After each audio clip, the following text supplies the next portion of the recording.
I'm not gonna lie, the first time I realized something was wrong, it wasn't dramatic at all. It was just quiet, like the kind of quiet you only notice when something in your life stops behaving the way it always has. I woke up that morning in late December, same as I always do in Hollow Creek. The air heavy with that frozen stillness that makes everything outside look like it's been paused mid-breath, and I walked toward my garage expecting nothing unusual, just my old routine, coffee, boots, shovel, maybe if the night storm left anything behind. But when I opened the side door and looked out, I saw it. A solid wall of snow, packed tight against my garage doors like someone had poured the entire mountain down the slope and told it to stop right at my property line. Except it didn't stop there. It pressed, it hardened, it carried gravel and ice chunks like it had been weaponized by a machine instead of a weather system. 3 feet, maybe 4 at the worst point, and for a second I just stood there thinking maybe I was still half asleep, because snow doesn't normally behave like that, not like it was placed with intent. My name is Evan Cole, and I've lived on that property for a long time, long enough that I stopped checking weather forecasts like they mattered anymore, because I knew how the land moved, how winter came through Hollow Creek, how it settled and passed. My place sits just below North Ridge Alpine Lodge, a ski resort that started small enough, just a few cabins and a single slope, but over the years it grew, slowly at first, then all at once, like someone opened a floodgate for money and construction crews, and suddenly the mountain didn't belong to the mountain anymore. I didn't have anything against them at first. Honestly, I used to grab coffee there on weekends, talk to staff, wave at the plow drivers when they passed my road. It felt like we were all just sharing the same winter. But that changed the year they expanded their parking lot. I remember it clearly because it felt harmless at the time, just more cars on busy weekends, more guests, more life. What I didn't see yet was what comes with that kind of expansion. The machinery gets bigger, the snow removal contracts get more aggressive, and the easiest place to push snow when you're in a hurry is always downhill. And I lived downhill. The first time it happened, I thought it was an accident.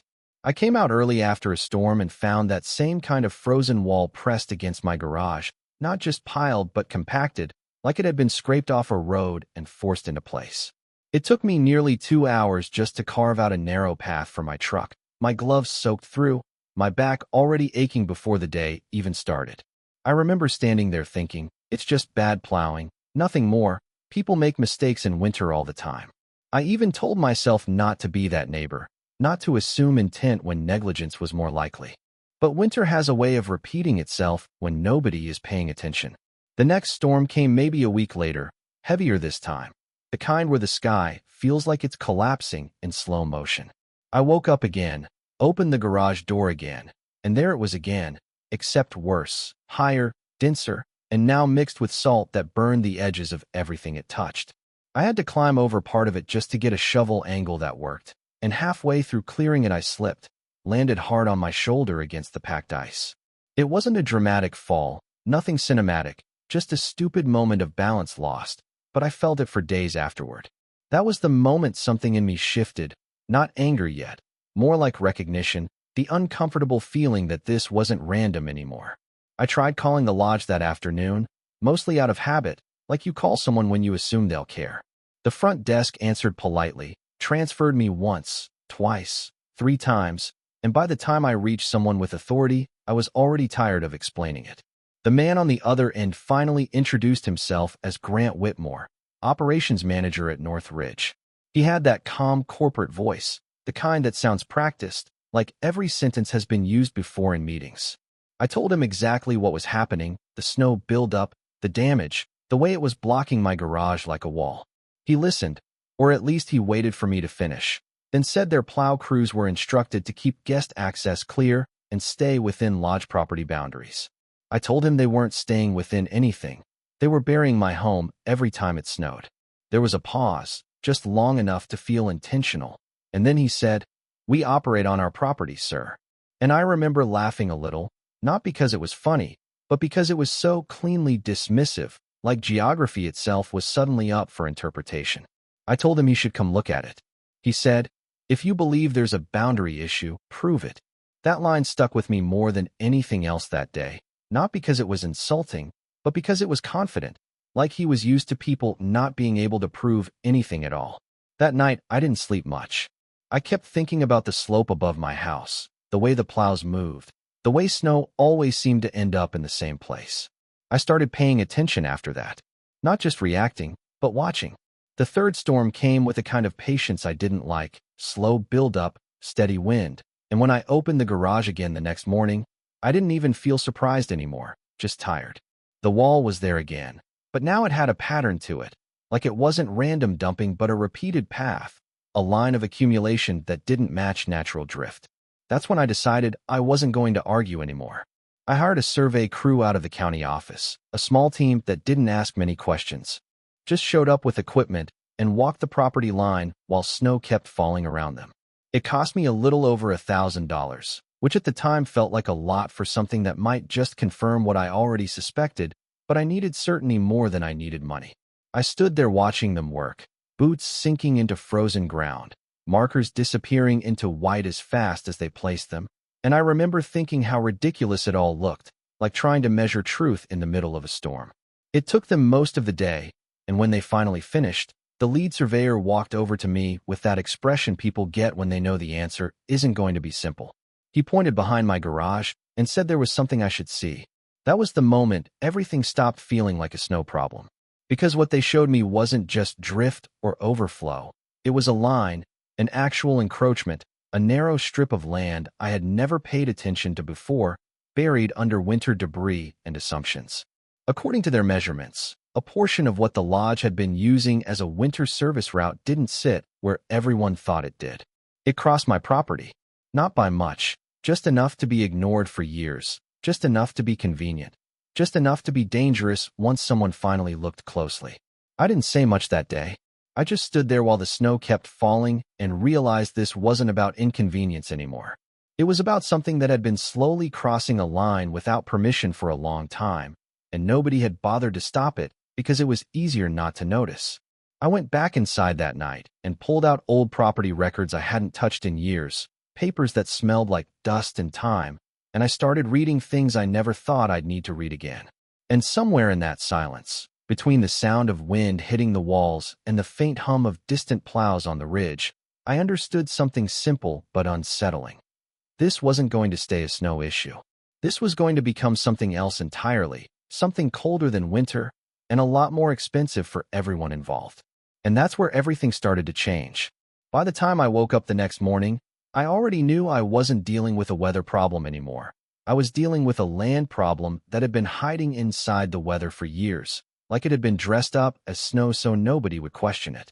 I went back through the property files I kept in an old metal box in the back closet, the kind of thing you only open when something goes seriously wrong or when you're trying to convince yourself you're not overreacting.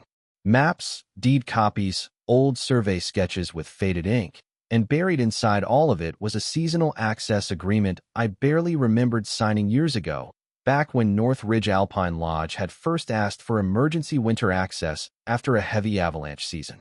At the time, it had sounded harmless, temporary language, seasonal maintenance passage only. Nothing permanent, nothing exclusive, just a goodwill arrangement between neighbors trying to survive a harsh winter. I signed it, they thanked me, and life moved on. That's what it was supposed to be. But sitting there at my kitchen table, coffee going cold, I realized something nobody had bothered to explain to me back then. Temporary agreements don't expire cleanly in the real world if people keep acting like they still exist, especially when no one is watching closely enough to enforce the difference. I called a local property attorney that same morning, a woman named Marisol Keene, known in the county for being polite until she wasn't, and I sent her everything: the survey results, the lodge response, the old agreement. She didn't even wait a full day to call me back. The first thing she said was, "This is messier than they want it to look." That was her nice way of saying they were leaning on something that wouldn't hold up if pushed. According to her, the lodge had been operating under what they called implied access rights, a kind of legal gray zone where long-term use can sometimes be interpreted as permission if nobody challenges it. It's the kind of argument that works best when nobody has paperwork. But I did have paperwork. The seasonal agreement clearly limited use to a specific winter emergency period years ago, and there was nothing in it granting permanent or recurring easement rights. That changed everything. Marisol told me something I still remember exactly the way she said it. slow and measured, like she was choosing each word carefully. If we enforce this, they lose the assumption they've been building on for years. And I asked her what that meant in plain language. She said, "It means they've been treating your land like it was already theirs." That line sat in my head longer than I expected, because suddenly the snow piles made sense in a way I didn't like. It wasn't just bad plowing. It was the byproduct of a system that assumed my property was part of their operational convenience. The garage wasn't just being blocked. It was sitting at the edge of a workflow nobody had bothered to redraw after the lodge expanded. And that kind of mistake doesn't correct itself, it grows. Marisol sent a formal notice within a week, cease and desist, trespass warning, and a request for immediate clarification of boundary usage. I didn't expect a fast response, but I got one anyway.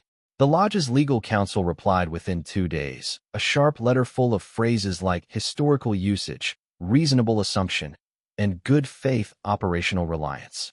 It sounded confident, almost rehearsed, like something they had used before in other disputes and gotten away with it. Grant Whitmore called me the same afternoon the letter arrived.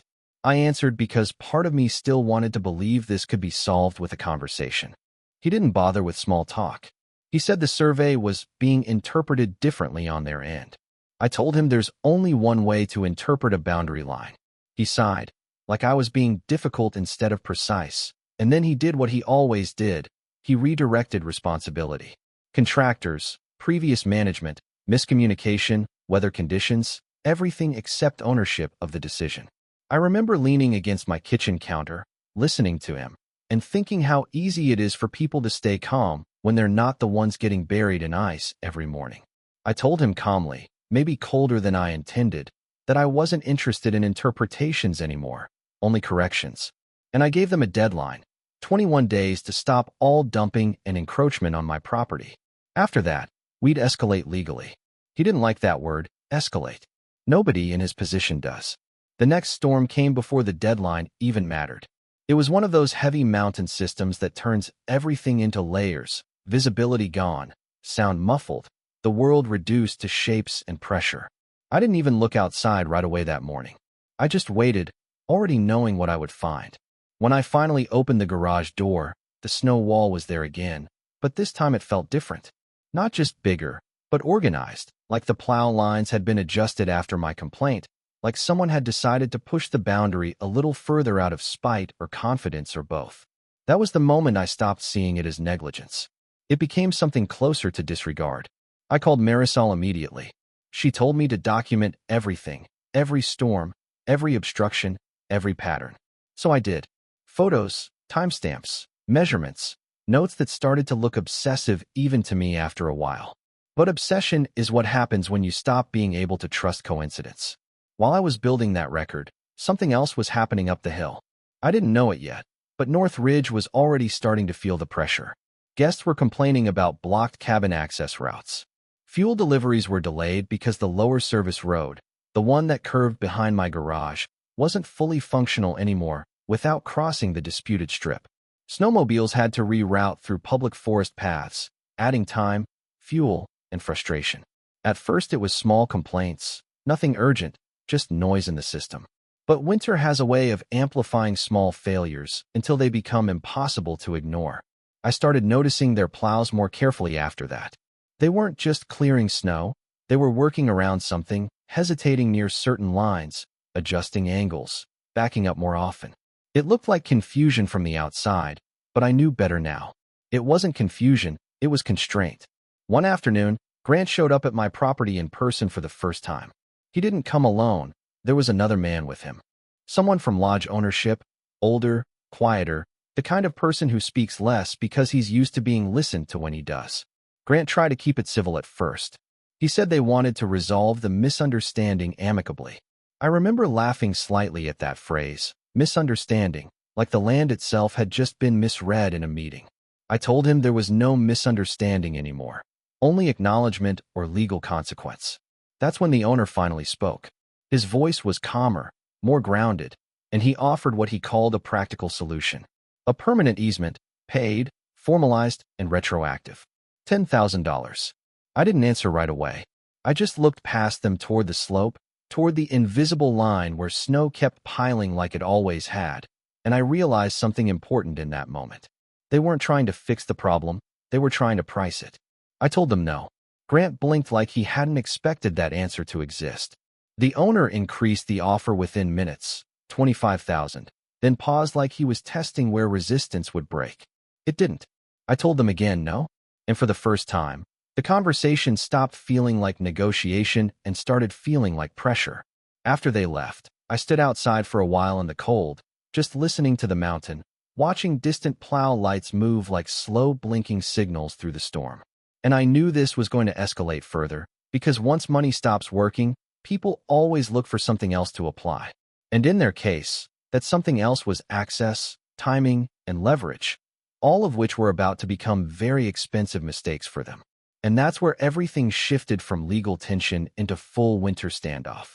But the final move, the one that changed everything, the next storm hit like all the others, but by then something in me had already shifted. I wasn't reacting anymore, I was deciding. I walked out that morning expecting the usual wall of packed snow against my garage, but instead I just stood there in silence, because I knew what had changed wasn't the weather, it was the line. That same day, I had Hank Duval and his crew come up the ridge, and we set down a row of massive granite boulders exactly on the surveyed boundary, heavy enough that winter couldn't move them, precise enough that nobody could argue with them. It wasn't dramatic, it was just final, but the moment those stones went in, I could feel the entire dynamic shift like something invisible had snapped into place. The effect was immediate. The lodge's plows slowed the first time they hit that line, then stopped. Then tried again from different angles like the mountain itself had changed its rules overnight. Calls started within hours, first polite, then frustrated, then urgent, and I could hear it in their voices that this wasn't just inconvenience anymore, it was disruption. Grant came back up the hill again. This time not talking about misunderstandings or weather issues, but straight numbers: lost access, delayed fuel, rerouted guests, shuttle costs stacking up every hour the road didn't function like before. For the first time, the conversation wasn't about if I was right or wrong. It was about how much it would cost to make it stop. The owner stepped in with an offer that finally felt serious: $80,000, a formal easement, repairs for my garage, heated driveway mats, even future snow management terms written into county records with penalties if they crossed my side again. And I didn't answer immediately because I wanted them to feel the silence the same way I had felt their snow every morning. I just looked at the ridge, at the plows waiting, at a system that had been running on assumption for years suddenly forced to negotiate reality, and I realized something simple but heavy. This was never about snow. It was about boundaries finally being priced correctly after being ignored for too long. So I agreed, not out of anger, not out of victory, but because the system had finally acknowledged what the land already knew. 2 days later, another storm rolled in, heavy and clean like always, and I walked out expecting the same fight I had lived through all winter. But there was nothing, just normal snowfall, light drift, quiet air, no walls, no compaction, no dumping, just winter behaving like winter again. Up the hill, everything moved smoothly, plows following their routes without hesitation, cabins accessible, fuel delivered on time, the entire lodge system functioning like nothing had ever been wrong. And I stood there for a long time just watching it all, realizing how strange it is that winter doesn't really change people. It just reveals how far they'll go when nobody draws a line. And that thought stayed with me, because it makes you wonder how many situations around us look like weather, when they're actually just decisions that no one challenged until it was too late.